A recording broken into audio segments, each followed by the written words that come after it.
आप सभी को छठ पर्व की हार्दिक शुभकामनाएं। भगवती षष्ठी अर्थात छठी मैया और सूर्य देव की उपासना से जुड़ा ये त्योहार सूर्य षष्ठी व्रत के नाम से भी जाना जाता है। भगवती षष्ठी संतान को दीर्घायु देने वाली और संतान देने वाली संतान की अधिष्ठात्री देवी मानी गई हैं। प्रकृति के छठे अंश से प्रकट होने से इनको षष्ठी देवी कहा जाता है, जो ब्रह्मा जी की मानस पुत्री हैं।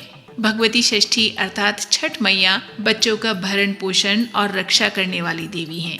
शिशु जन्म के छठे दिन होने वाली पूजा भी इन्हीं देवी को समर्पित की जाती है।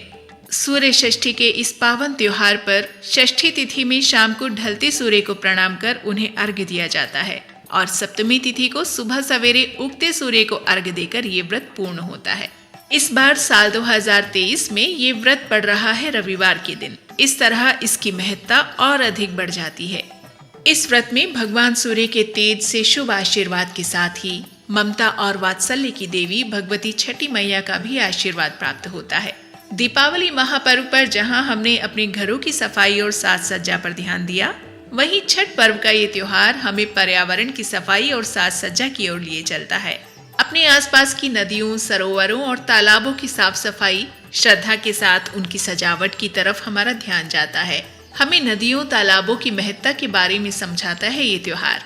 पर्यावरण की रक्षा के लिए प्रेरित करता है ये त्योहार, जहां एक और संतान की दीर्घायु, उनके वैभव और सुख समृद्धि संतान प्राप्ति के लिए किया जाता है। वहीं अपने परिवार, समाज, देश और संसार के लिए मंगल कामना हेतु भी किया जाता है।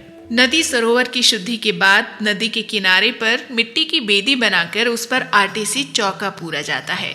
वेदी के चारों ओर नए बांस की डलिया में पूजा के लिए लाया गया सब सामान रखा जाता है, जैसे मौसम के फल, गन्ने के टुकड़े, जिमीकंद, पूजा के लिए बनाए गए विशेष व्यंजन आदि सब रखा जाता है।